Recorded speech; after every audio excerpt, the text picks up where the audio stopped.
Dear fellow human, I think by now you have the feeling that something is not right about our current situation.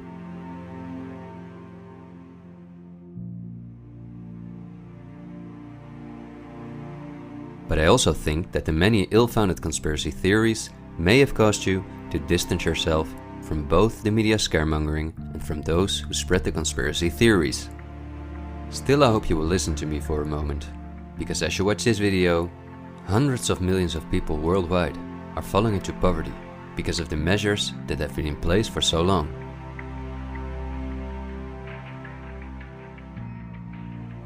And although the biggest economic crisis that we will ever experience may not have affected you personally yet, it's only a matter of time before the ripple effects also reach you and your loved ones. This is not alarmism, but the harsh reality we face. I also think that we can limit the damage and even benefit from it if we are properly and objectively informed about our current situation. Therefore, I would like to show you some easy verifiable facts that I think are essential. Less than a handful of megacorporations dominate every aspect of our lives. That may seem like an exaggeration, but from the breakfast that's on the table in the morning, to the mattress we sleep on at night, and everything we do, put on, or consume in between, all are largely dependent on these corporations. These are investment companies of immense proportions, and they manage the major money flows on Earth. They are the protagonists of the play which we are currently witnessing. So as not to take up too much of your time, I've summarized the most important information as briefly as possible. How does it work? Let's take as an example a company like PepsiCo, which is the parent company of many of the most popular soft drinks and snacks in the world. There appear to be many different competing brands, but they all come from the factories of a small number of corporations that together have a monopoly on the industry. Within the packaged food industry, there are a number of other major companies, such as Unilever, the Coca-Cola Company, Mondelez, and Nestlé. On this image, you see that virtually every well-known brand in the packaged food industry belongs to one of these corporations. You can easily get this kind of information. You can verify it on the websites of the relevant brands or on Wikipedia. Companies of this size are usually publicly traded and have a board where the largest shareholders call the shots. On websites like Yahoo Finance, we can find detailed company information, including who the largest shareholders of these companies are. Let's take PepsiCo again as an example. We see that 73.14% of the shares are held by no less than 3,379 institutional investors. These include investment companies, mutual funds, insurance companies, banks, and in some cases governments. Let's look at who the largest institutional investors of PepsiCo are. As you can see, just 10 out of the 3,379 investors account for almost 1/3 of all shares. The combined share capital of these top 10 has a value of approximately $60 billion. But of those 10 investors, 3 own more shares than the remaining 7. Let's remember their names and let's see who owns the most shares at the Coca-Cola Company, Pepsi's big competitor.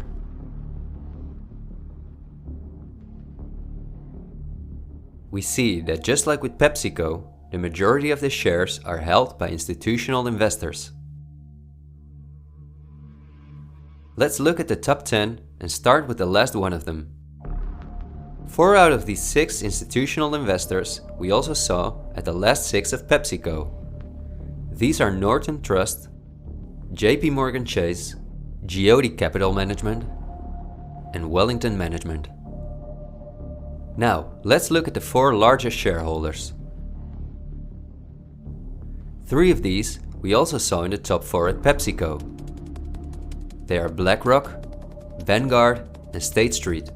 And there's another one, Berkshire Hathaway. These are the 4 largest investment companies on the planet.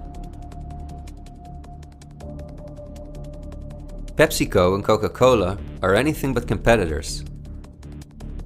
But also the other big companies that own many brands, such as Unilever, Mondelez and Nestlé, are owned by the same small group of institutional investors. And you don't only find these names in the packaged food industry. For example, let's look up on Wikipedia what the largest companies are within the technology industry. Facebook owns WhatsApp and Instagram. Together with Twitter, they form the most popular social media platforms in the world.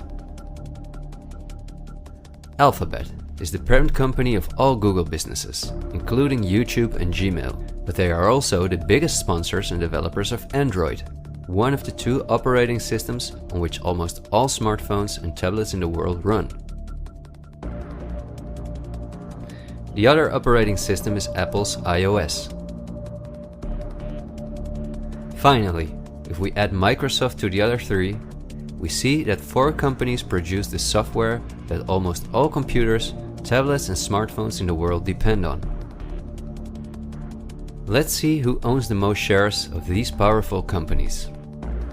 If we look at Facebook, we see that more than 80% of the shares are owned by institutional investors.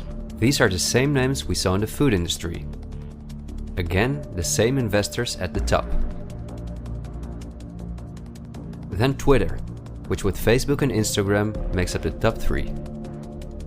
Amazingly, we see that the company is also owned by the same investors.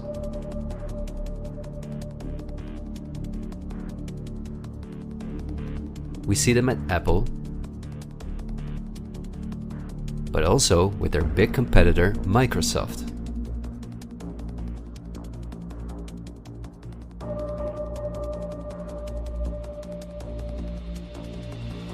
When we look at all the other companies that dominate the technology industry and build our computers, TVs, smartphones and household appliances, we see the same big investors who own a majority of the shares.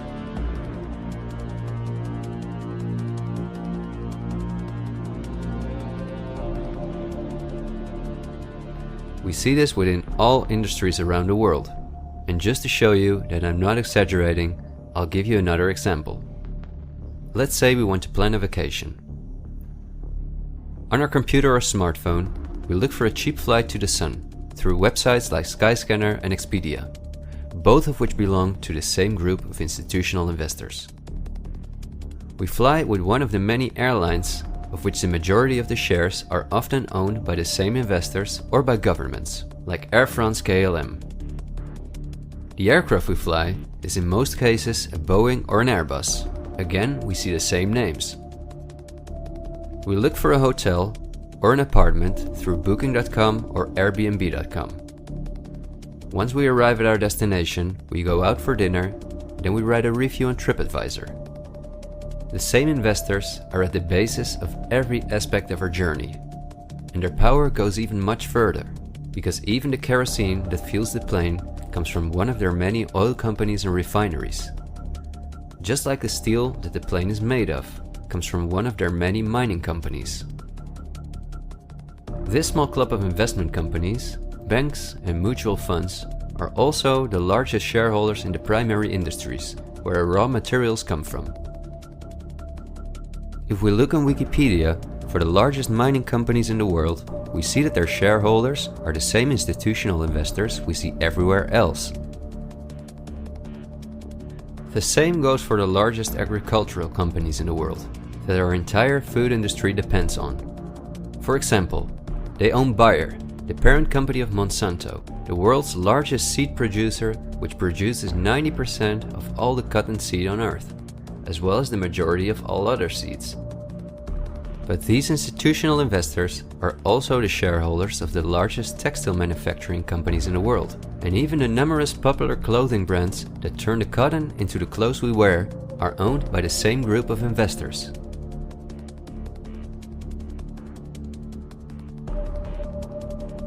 Whether we have the world's largest solar panel producers or the largest oil refineries, the shares are managed by the same companies. They own the tobacco companies, who produce all the popular tobacco brands in the world. But they also own all the major companies in the pharmaceutical industry and the scientific institutes that produce the drugs. They own the companies that produce our metals and raw materials, and the entire automobile, aircraft and arms industry where those metals and raw materials are processed.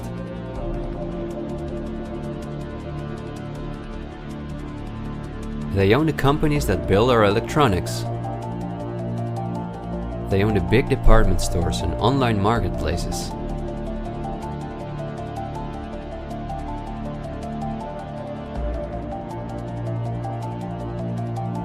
And even the payment methods that we use to pay for their products.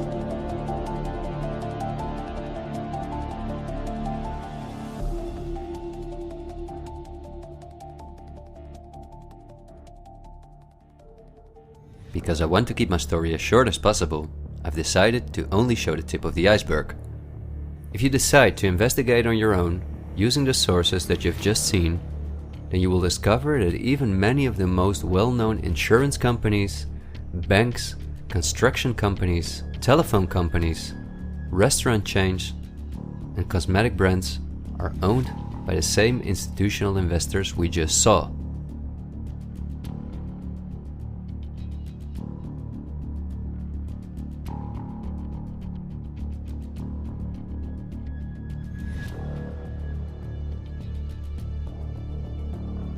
These institutional investors are, as I told you earlier, mainly investment companies, banks and insurance companies.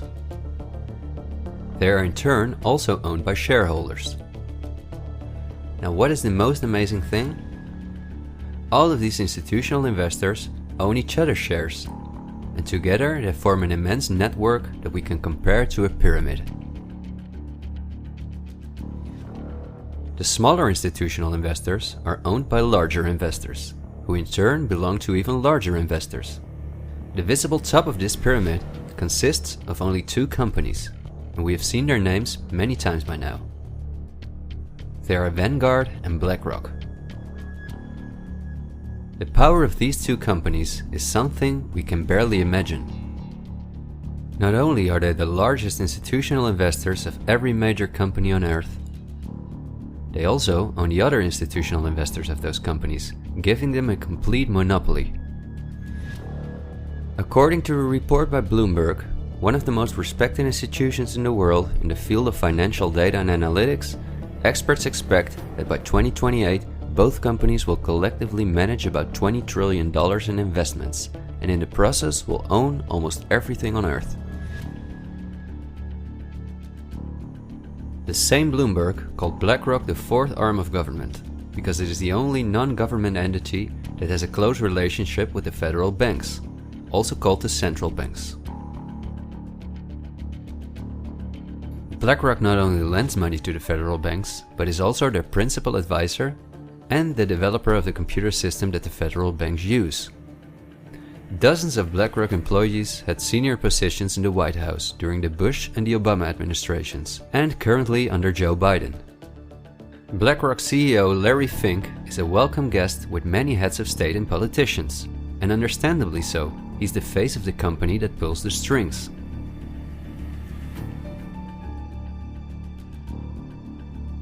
Yet Larry Fink does not pull the strings himself. In fact, BlackRock itself is owned by shareholders.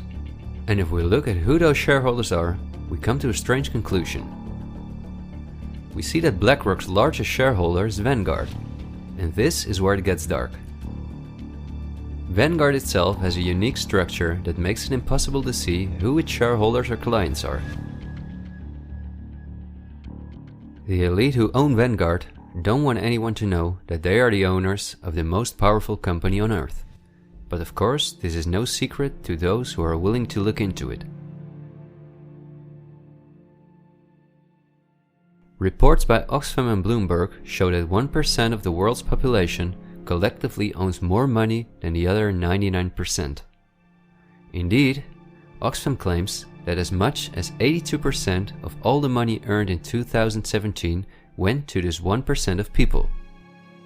Naturally, those who own the most powerful company on Earth would also be the richest among this 1%. In other words, they are part of the 0.001%. Forbes, the most well-known business magazine in the world, claims that by March 2020 there were some 2,075 billionaires. Oxfam's report showed that 2/3 of all these billionaires obtained their fortune through inheritances and monopolies. So this means that Vanguard is in the hands of the richest families on earth. If we study their history, we discover that these families have always belonged to the top of the pyramid, some even well before the Industrial Revolution began. Because their history is so interesting and extensive, I will explain some more about them in the follow-up video that I'm currently working on. But in order not to elaborate too far, I will just point out that many of these families belong to royal bloodlines, and they are the founders of our banking system, the United Nations, and every industry in the world.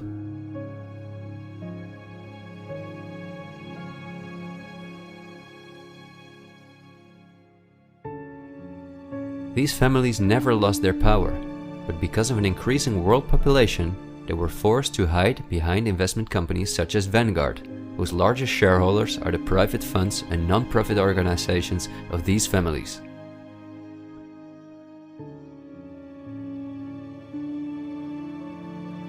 To make the bigger picture more clear, I need to briefly explain something about these non-profit organizations. These are the links that connect the business community with politics and the media, allowing major conflicts of interest. At first glance, however, this is not too noticeable. Non-profits, also called foundations, are organizations that rely on donations, and they do not have to publish from whom they receive those donations. They can invest this money in whatever they want, and do not have to pay tax on their profits as long as those profits are reinvested in other projects that they are involved in. Non-profits can move hundreds of billions of dollars from invisible investors. According to a report by the Australian government, this makes non-profit organizations ideal to finance terrorist groups and launder large sums of money.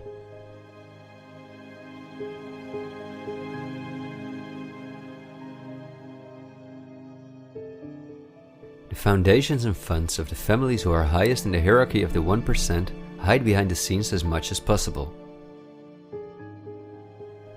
However, for cases that have a lot of publicity and attention, they use the foundations of philanthropist families that are lower in the ranking, but who are also extremely wealthy. In order to be concise, I will only highlight the 3 most important foundations in the world that connect all the industries in the world to each other. These are the Bill and Melinda Gates Foundation, the Open Society Foundations of the controversial multi-billionaire George Soros, and the Clinton Foundation. A very brief introduction to give you an idea of the size of these types of foundations. According to the official website of the World Economic Forum, the Gates Foundation is the largest funder of the World Health Organization, after President Donald Trump halted the funding of the WHO by the US in 2020. This makes the Gates Foundation one of the most influential organizations in the world in the area of everything that relates to our health. The Gates Foundation has a close partnership with the 16 largest pharmaceutical companies in the world, including Pfizer, AstraZeneca, Johnson & Johnson, BioNTech, and Bayer, and we have just seen who own the most shares of these companies.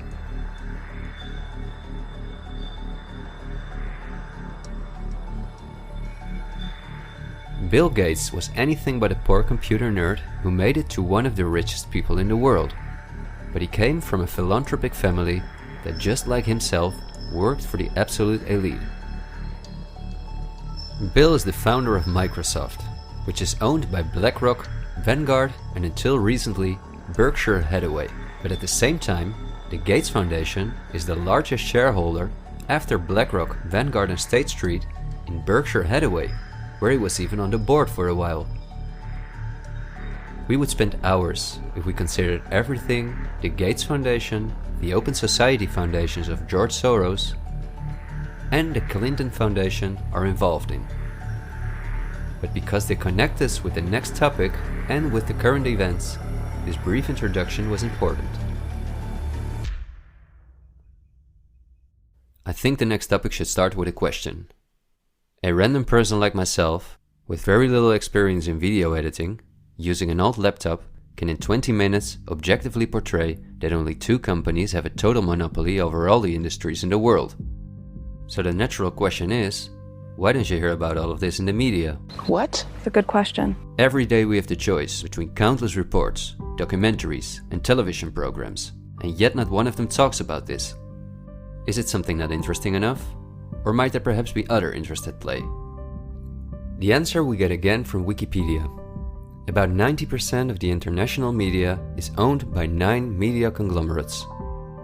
The companies owned by these media conglomerates are too many to mention, so I'm just going to show you the most important brands that we all know. Viacom CBS is the parent company of, among others, all CBS channels, Paramount, where the most famous movies and series in the world come from, MTV, Comedy Central, Nickelodeon, the popular British Channel 5, and the popular Australian 10. Guess who the largest shareholders of Viacom CBS are? Before we look at the other major conglomerates, let's not forget to mention our extremely powerful streaming monopolists, Netflix and Amazon Prime, both of which belong to the same shareholders. Then AT&T, which is the parent company of Warner Brothers, HBO, Discovery Channel, CNN, Cartoon Network, TNT, DC, and many other well-known brands. Guess who the largest shareholders of AT&T are?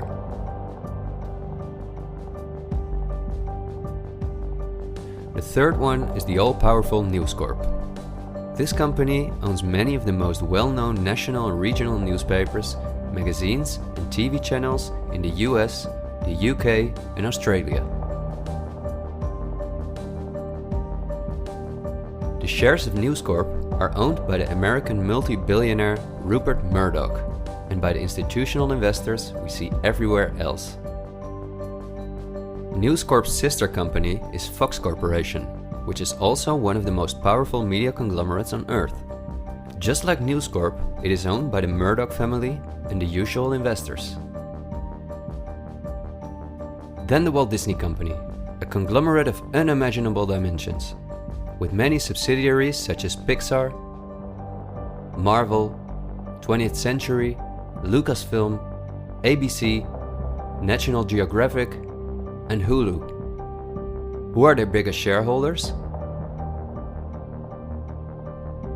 Another powerful media conglomerate is Comcast. This is the parent company of NBC, DreamWorks, Universal, the Sky Group, Focus Features, Xfinity, and many other major media brands. As you would expect, their largest shareholders are Vanguard and BlackRock.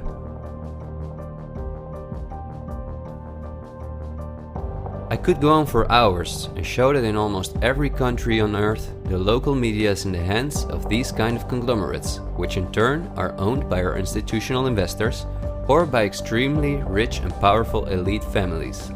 In the UK, for example, virtually all popular newspapers and magazines are owned by the Daily Mail Group, Reach, and the aforementioned News Corp. In the Netherlands, the entire media is in the hands of the Persgroep, Mediahuis, and Bertelsmann. And in Germany, the entire media is either controlled by the German government, ProSiebenSat.1, Axel Springer, and again, Bertelsmann, which is also a conglomerate of unprecedented dimensions. Not only is this the parent company of the largest book publisher in the world, Penguin Random House, and owner and founder of BMG Music, Bertelsmann also controls a large part of the European media through their subsidiary RTL, a company with 67 TV channels, 10 streaming platforms, and 38 radio stations. Bertelsmann is owned by the ultra-rich Bertelsmann-Mohn family, who openly collaborated with the Nazis. Because of this, Reinhard Mohn was held as a prisoner of war in the US. Besides RTL, Bertelsmann also owns a large part of the French mainstream media. And together with Mediaset, the powerful Italian conglomerate of former President Berlusconi that controls the most important part of the Italian mainstream media, they also own all popular Spanish TV channels. Now, to complete the picture, let's look at where the news comes from that all these media outlets are feeding us on a daily basis. The various news media do not produce their news themselves, but use information and images from news agencies such as Reuters, the Dutch ANP, and the French AFP. These organizations are anything but independent. Reuters is owned by the powerful Canadian Thomson family.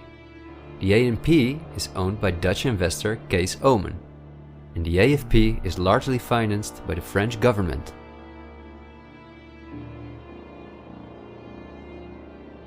The main journalists and editors who work at our media or at these news agencies are affiliated with important journalistic organizations, such as the European Journalism Centre. These are one of the largest funders of media-related projects across Europe. They train journalists, produce study materials, give internships at, for example, the ANP, and work closely with the world's largest corporations such as Google and Facebook. For journalistic analysis and opinion, all the major media outlets in the world use Project Syndicate, the most powerful organization within its field. It supplies the 506 most important media outlets in 156 countries. Project Syndicate, plus an organization such as the European Journalism Centre, together with the news agencies, are the connecting link between all the different media outlets around the world. When newscasters read the news from their teleprompters, there is a good chance that the text comes from one of these organizations. As a result, the global media is often synchronized in its reporting. We are concerned about trouble and trending irresponsible, one-sided news stories Plaguing our country. The sharing of biased and false news has become all too common on social media. More alarming, some media outlets publish these same fake stories without checking facts first. The sharing of biased and false news has become all too common on social media. More alarming, some media outlets publish these stories simply aren't true without checking facts first. Unfortunately, some members of the media use their platforms to push their own personal bias and agenda to control exactly what people think. And this is extremely dangerous to our democracy. This is extremely dangerous to our democracy. This is extremely dangerous to our democracy. This is extremely dangerous to our democracy. This is extremely dangerous to our democracy. This is extremely dangerous to our democracy. This is extremely dangerous to our democracy. This is extremely dangerous to our democracy. This is extremely dangerous to our democracy. This is extremely dangerous to our democracy. This is extremely dangerous to our democracy. This is extremely dangerous to our democracy. This is extremely dangerous to our democracy. In September 2020, the European Journalism Centre and Facebook set up a fund to support selected news organizations to do the reporting during the corona crisis. Let's see who the organizations are that, along with the news agencies, produce our news. At Project Syndicate, we see the Bill and Melinda Gates Foundation, the Open Society Foundation, and the European Journalism Centre.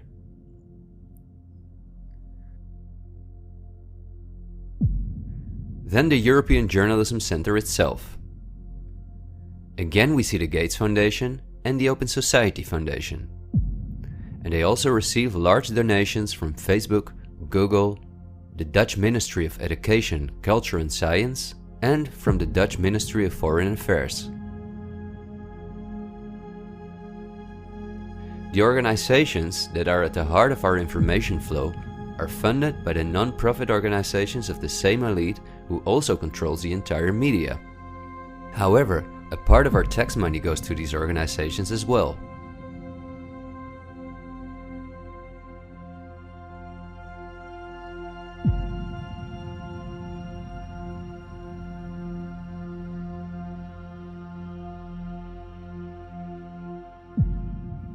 Okay, I realize this was a lot of information to process, and believe me, I've made it as short as possible, and I've only used those examples that seem necessary to show you the overall picture, so you can understand the current situation better. It is an all-encompassing topic that can change our view on many historical events, but my goal is to inform you about the danger in which we presently find ourselves. There will be enough time for us to delve into the past, so let's talk about the current events now. The elite that controls every aspect of our lives, up to the information that we receive, depends on an unimaginably coordinated collaboration to keep all the different industries on Earth connected to each other, in order to ensure they all work in the elite's interests. This happens at the World Economic Forum, one of the most important organizations in the world.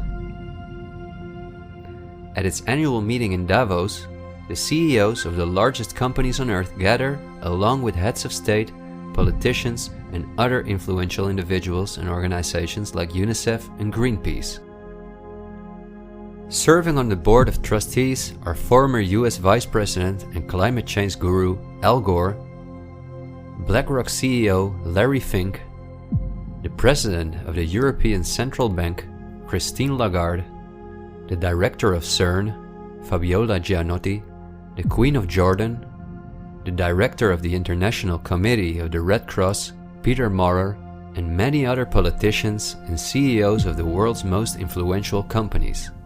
According to the WEF's official website, their annual membership fee ranges between 53,000 and 530,000 euros. But according to the WEF's year reports, around 71% of their total budget comes from its partners, who in this way pay for the membership of young politicians who cannot afford their own fee.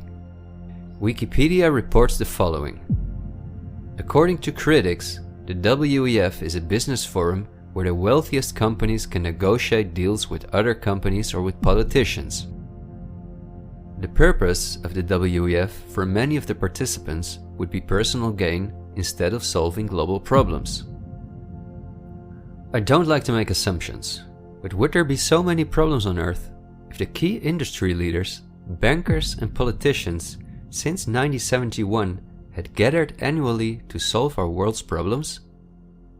Is it not strange that the world's leading environmental organizations have been meeting for 50 years with the CEOs of the most heavily polluting corporations while things just keep getting worse for our natural world?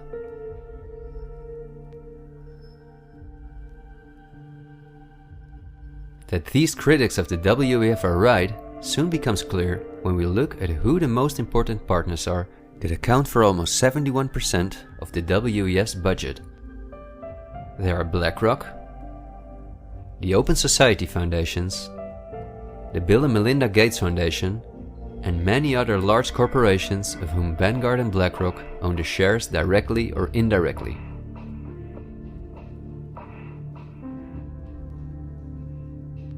The president and founder of the WEF is Klaus Schwab, a German professor and businessman.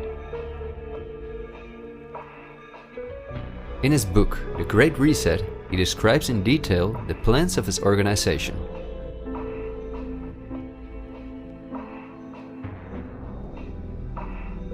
The coronavirus, according to him, is the excellent opportunity to literally reset our society in every regard. He calls this Build Back Better, and this slogan seems to be the motto of all globalist politicians in the world. And it's now a historical moment, a crucial moment to rebuild the future, to reset our policies. And of course, we also want to work together on building back better. You know, I said we're going to build back and we're going to build back better. It's certainly a major crisis, but it also offers us a unique opportunity. We must use this historical opportunity. Together we can turn a crisis into an opportunity. But this global pandemic has also created an opportunity to build back better. To build back better later. But also to build back better. To build back a better world. To build back better. We can't just build back, we got to build back better. And achieve the Sustainable Development Goals. And climate action is an essential part of that. According to Schwab, our old society should be exchanged for a new one, in which countries give up their sovereignty to an all-encompassing world government, in which people own nothing but work for the state, in exchange for their housing, healthcare, and all their other basic needs. All of this is necessary, according to the WEF, because our modern consumer society, which the elite themselves imposed on us, can't keep going as it is. It's no longer sustainable.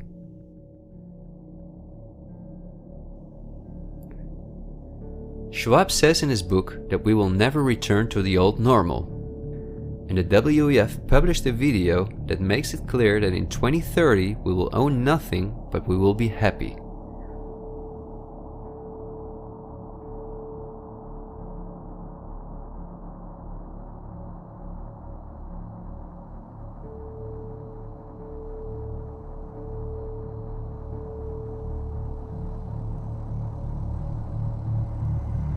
You've probably heard some talk about the New World Order. The media wants us to believe that this is a topic for conspiracy theorists, although it has been talked about for generations by presidents such as George Bush Sr., Nelson Mandela, and Bill Clinton.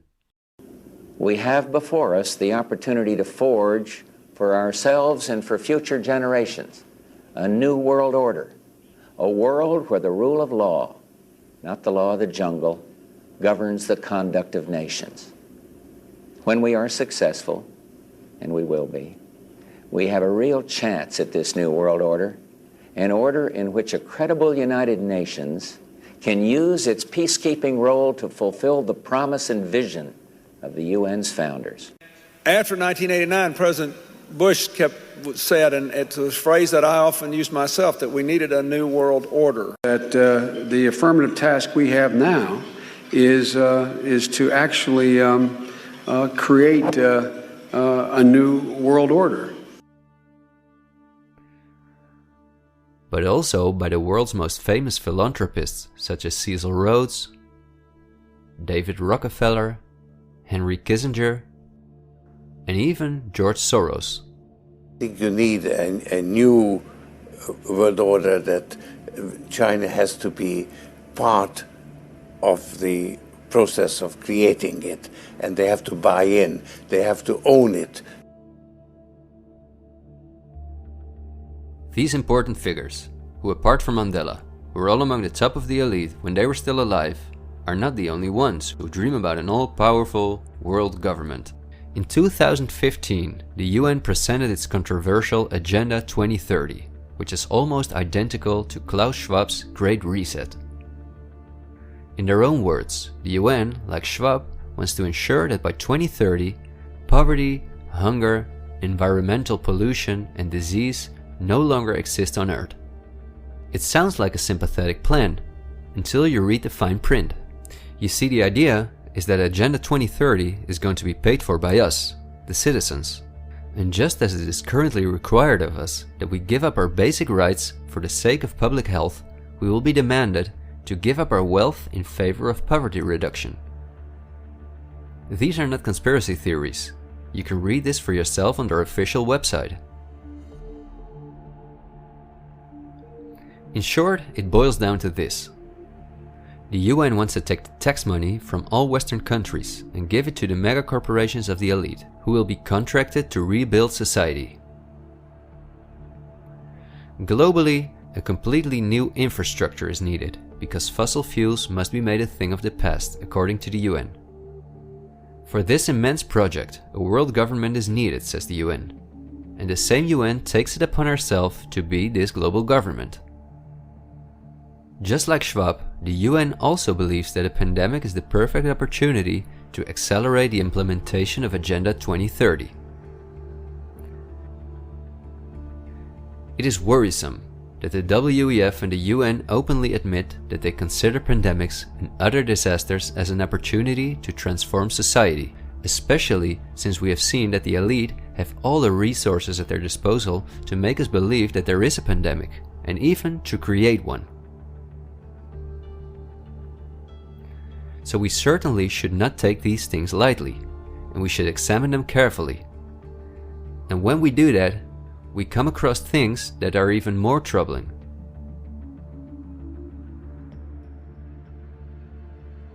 On Friday, October 18, 2019, months before the pandemic was declared, a meeting was held at the Pierre Hotel in New York City for a select group of about 130 very important guests, including politicians and the world's most respected medics and pharmacists. The purpose of the meeting was to simulate the possible scenarios in the event of a global pandemic. This could be a coincidence, you might say. For this simulation, however, a coronavirus was used as an example. The simulation covered in detail how the coronavirus would develop and how they could only control this through the intensive collaboration of entire industries, governments, and government agencies. Once again, a new world order to save us from destruction. Does it surprise you when I tell you that this meeting, called Event 201, was organized by none other than the World Economic Forum, the Bill and Melinda Gates Foundation, and the Johns Hopkins Institute? This is not a conspiracy theory. Check the official website of Event 201 for yourself.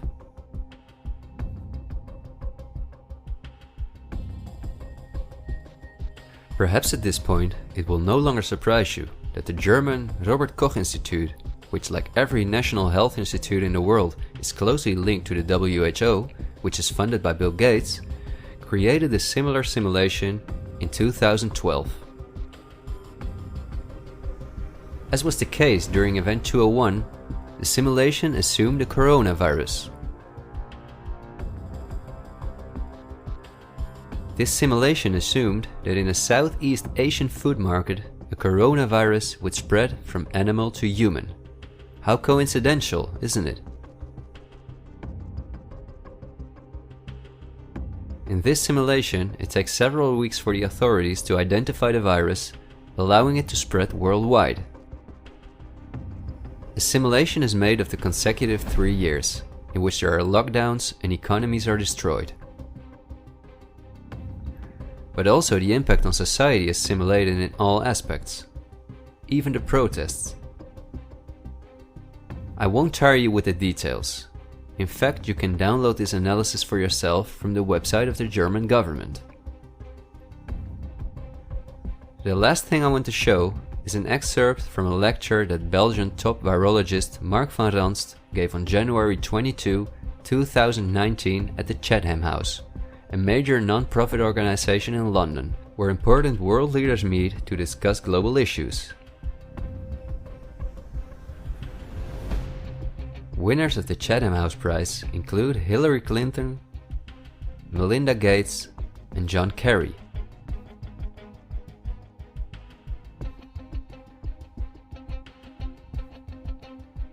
What Van Ranst is discussing is simply shocking. Van Ranst in fact explains how he has fooled the entire Belgian population during the swine flu through fear-mongering, out-of-context mortality rates, and media manipulation. He laughingly explains how he managed to impose the vaccine for the swine flu on the frightened Belgian population, a vaccine produced by the pharmaceutical companies he worked for. Thank you very much, Ab. Thanks for the invitation. And I was asked to tell you about my experiences being the crisis manager, the flu commissioner for Belgium, and highlighting the communication. And then you have one opportunity to do it right. I mean, day one is so important. In day one, you start your communication with the press, with the people, and you have to do it right. I mean, you have to go for one voice, one message. In Belgium, they chose to appoint a non-politician to do that. I mean, I have no party affiliations, and that makes things a little bit, at that time at least, a little bit easier, because you're not attacked politically, majority, minority. That doesn't come into play, and that was a huge advantage. The second advantage is that you can play in Brussels the complete naive guy and get a lot more done than you would otherwise be able to do. You have to be omnipresent that first day or the first days, so that you attract the media attention. You make an agreement with them that you will tell them all, and if they call, you will pick up the phone. When you do that, then you can profit from these early days to get complete carpet coverage of the field, and they're not going to search for alternative voices there. And if you do that, that makes things a lot easier. These first weeks, that's easy street. when you have no opposition and everybody needs news and they can come to you for news, you can bring quite a lot of neutral information, and it is picked up, and it is well, the news is brought the way you bring it, and that is you can only do that in the first couple of weeks or months. And then you have to say, okay, well, we will have H1N1 deaths. Of course, that would be unavoidable. I used there Sir Donaldson's quote, where he said that in the UK, by the peak of the epidemic, 40 people would die per day at the end of the summer.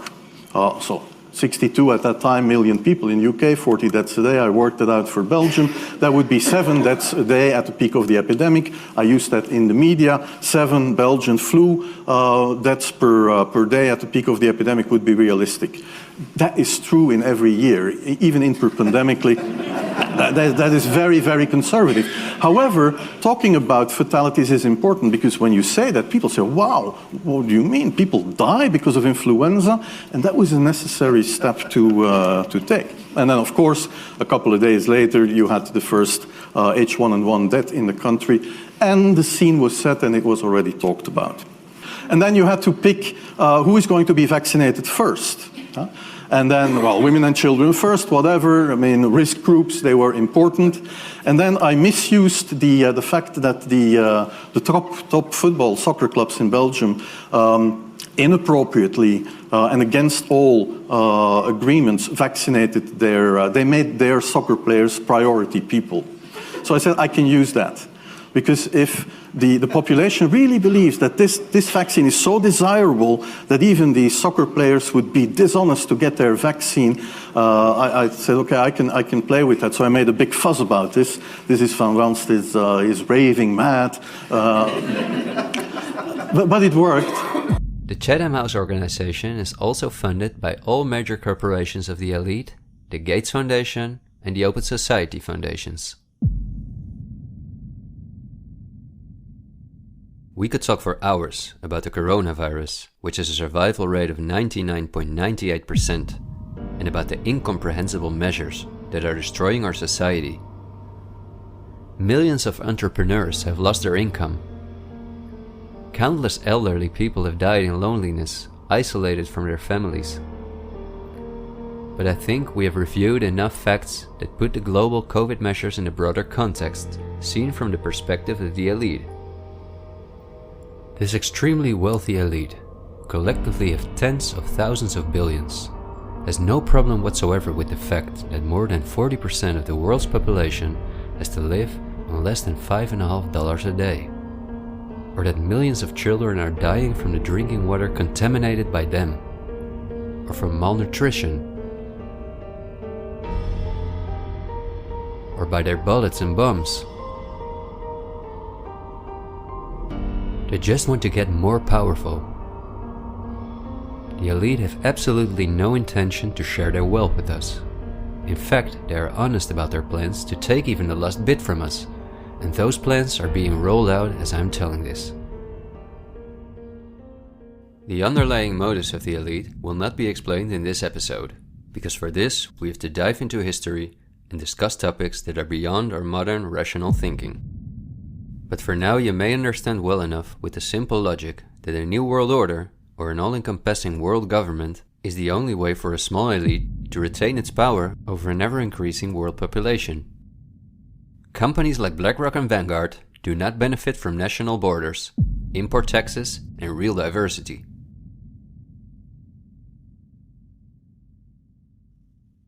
Only through fear and media manipulation can they maintain their grip on all of us. And I deliberately haven't even mentioned the inhumane blackmailing methods by which the elite keep their own most important minions in line. Because if this topic has aroused your curiosity, you will undoubtedly find out all about this in time. The elite have no intention to cure us from the countless diseases we've contracted from the toxic food they've produced, and from the environmental pollution which they have caused.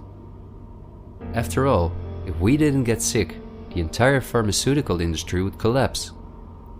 Nothing sells like fear is the motto of top virologists like Mark van Ranst. You will be amazed, as I was, when you discover that we have been warned countless times about this elite. I think we're being run by maniacs. If anybody can put on paper what our government and the American government, etc., and the Russian, Chinese, what they are actually trying to do, I think they're all insane. But I'm liable to be put away as insane for expressing that. That's what's insane about it. Don't you agree? For we are opposed around the world by a monolithic and ruthless conspiracy that relies primarily on covert means for expanding its sphere of influence, on infiltration instead of invasion, on subversion instead of elections, on intimidation instead of free choice, on guerrillas by night instead of armies by day. It is a system which has conscripted vast human and material resources into the building of a tightly knit, highly efficient machine that combines military, diplomatic, intelligence, economic, scientific, and political operations. Its preparations are concealed, not published. Its mistakes are buried, not headlined. Its dissenters are silenced, not praised. No expenditure is questioned, no rumor is printed, no secret is revealed. President Kennedy has been assassinated. It's official now. The president is dead. Women here in shock, some have fainted. Men, Secret Service men standing by the emergency room, tears streaming down their face. There's only one word to describe the picture here, and that's grief, and much of it. It's official. As of just a few moments ago, the President of the United States is dead.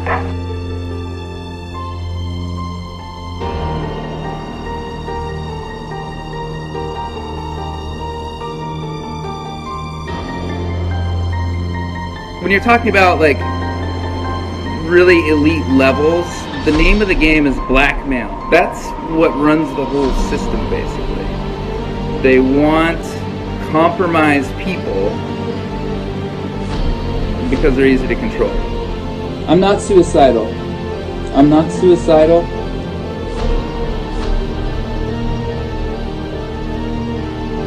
The deep state is those people within the U.S. government that are career employees that cannot be fired by people that we elect by the Congress or the President. Are these people in control? Can they enact laws? Fuck yes. Can we fire these people? No. Can presidents fire them? No. It's designed that way so that political parties and political interests cannot affect the deep state. Do you understand the nightmare of our situation, people? It is no secret. It is as open as it can be. The deep state does control America. Wake up, people, please. God, use some common fucking sense. Thank you.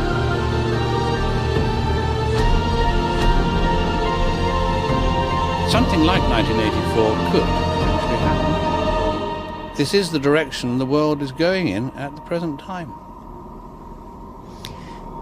In our world, there will be no emotions except fear, rage, triumph, and self-abasement. The sex instinct will be eradicated.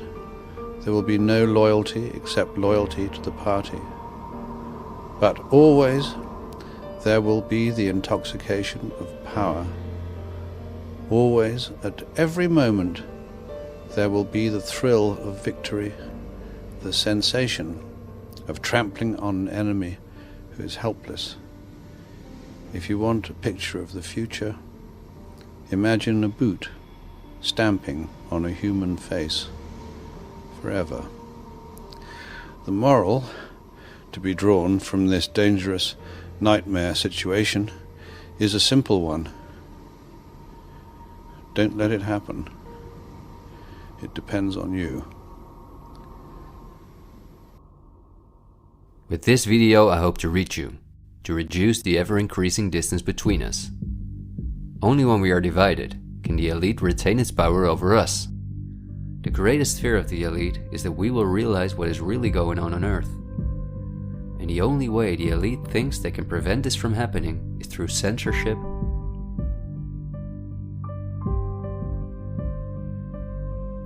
preventing human contact,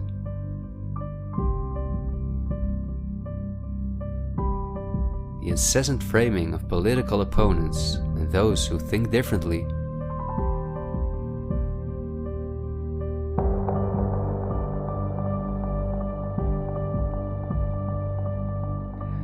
and the use of brute force.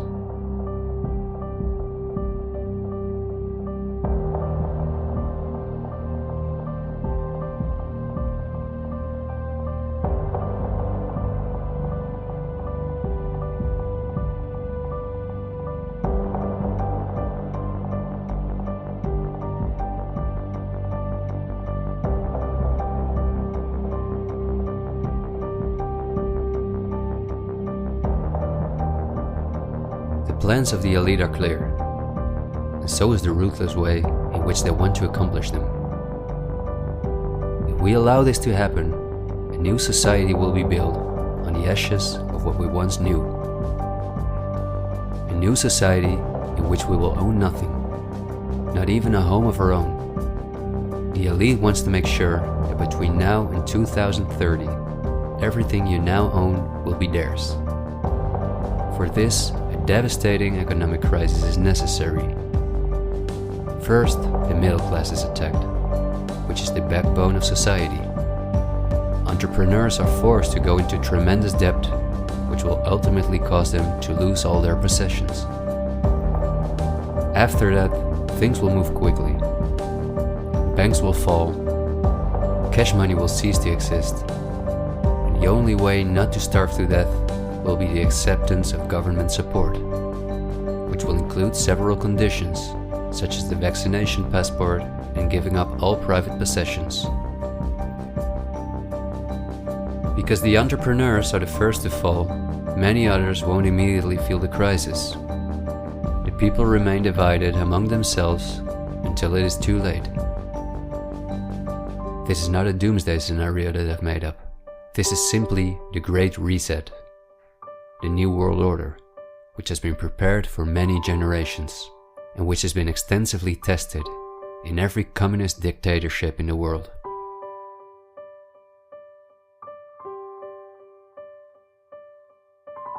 But this can also go a different direction, and instead of a great reset, we can cause a great awakening and create a world where no one has to go hungry, and where we can live in a sustainable way, in freedom with each other and with nature. This is not an idealistic daydream. There have always been forces that have sought to break the power of the elite, but until recently, our means of communication were always insufficient to get a mass network in motion. The elite have always kept us in ignorance about the discoveries of geniuses such as Tesla, who was far advanced in the field of clean, free energy, or Dr. Rife, who used radio waves to cure at least 16 terminal cancer patients before he, just as Tesla, died in a suspicious manner. Or Henry Ford, who in 1941 had already made a car out of bioplastic that proved stronger than steel. The elite have hidden countless such techniques from us because they form a threat to their monopolies in every industry. These were techniques that would have given us freedoms and put the elite's power at risk, which is based on our fear and dependence on their projects.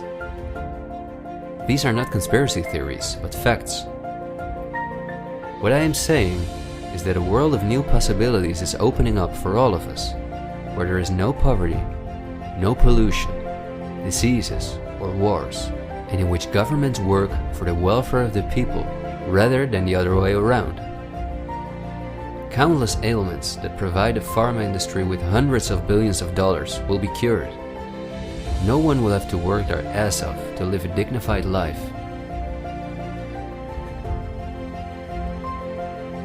People will no longer live in fear because of the lies of the media, the pharma industry, the climate lobbies, and politicians. It's all on the horizon, but we have to go through the storm first and recognize what the real problem is in our society. I want to thank you for listening to me, and I hope someday, in freedom, together we'll reflect back on this unique moment in history. There is still so much to tell, but we will save the rest for later. This video was only intended as an introduction. This is where our journey starts, and it will be a difficult one, but we will undertake it together, and we will help each other get up when we fall.